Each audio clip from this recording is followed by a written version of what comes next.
जो भी ये वीडियो देख रहा है वो चैनल को लाजमी सब्सक्राइब करे ताकि आपको ऐसी दिलचस्प कहानियां मुसलसल मिलती रहे।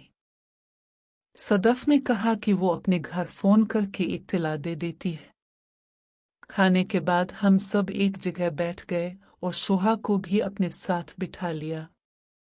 फिर हमने जहेज की फहरिस्त बनाना शुरू की। ऐमन भी हमारे साथ बैठी हुई थी और सब अपनी अपनी राय दे रहे थे। फहरिस्त बनाते बनाते काफी वक्त गुजर गया क्योंकि हम चाहते थे कि कोई भी जरूरी चीज रह ना जाए। इस फहरिस्त में फर्नीचर, कपड़े, बर्तन और दीगर घरेलू सामान शामिल था। सोहा ने खास तौर पर फर्नीचर के डिजाइन के बारे में अपनी पसंद बताई ताकि सब कुछ उसकी मर्जी के मुताबिक हो। देखते ही देखते रात के 11 बज गए और फहरिस्त मुकम्मल हो गई। इसके बाद सब लोग अपने अपने कमरों में सोने चले गए। घर में सबके आराम का अलग अलग इंतजाम किया गया था। मैं भी बहुत थका हुआ था, इसलिए अपने कमरे में जाकर लेट गया। दिन भर की मसरूफियात की वजह से जिस्म में थकन थी और आंख लगते देर ना लगी। सुबह सवेरे रूबी ने मुझे जगाया। वो जल्दी जल्दी बात कर रही थी और कहने लगी कि आज हमें खेतों का काम पहले मुकम्मल करना है क्योंकि बाद में सबने बाजार जाना है। मैंने उठकर खुद को ताज़ा किया और नीचे आ गया जहां सब नाश्ता कर रहे थे। हम सब ने मिलकर नाश्ता किया। इसके बाद नदीम भाई अपने काम के लिए रवाना हो गए, जबकि उम्मी ने मुझे कहा कि मैं खेतों का चक्कर लगा आऊं। मैं घर से निकला और खेतों की तरफ रवाना हो गया। वहां पहुंचकर मैंने काम करने वालों से बात की और उनसे हिसाब किताब लिया। सब कुछ ठीक चल रहा था। थोड़ी देर बाद मैं बाग की तरफ चला गया जहां फलों के दरख्त लगे हुए थे।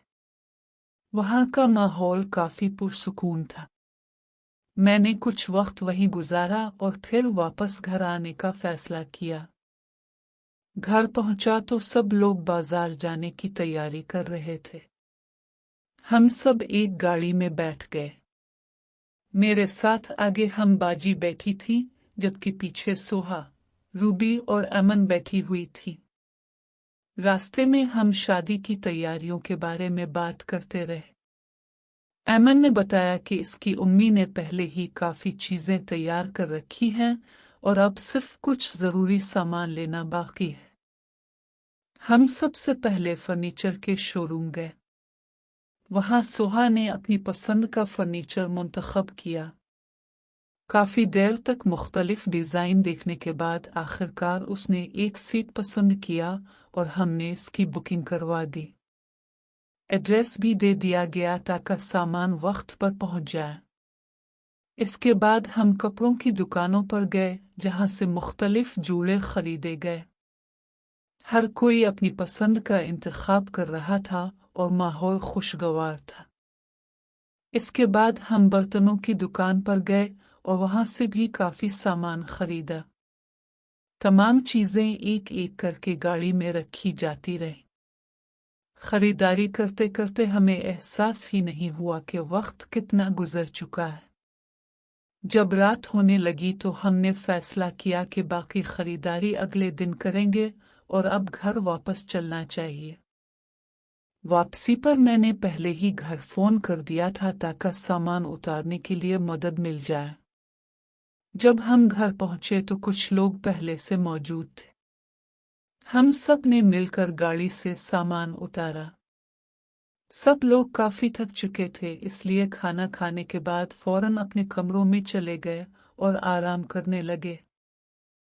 इसी तरह दिन गुजरते गए और शादी की तैयारियां मुकम्मल होती रही। घर में खुशी का माहौल था। सब लोग मसरूफ भी थे और खुश भी।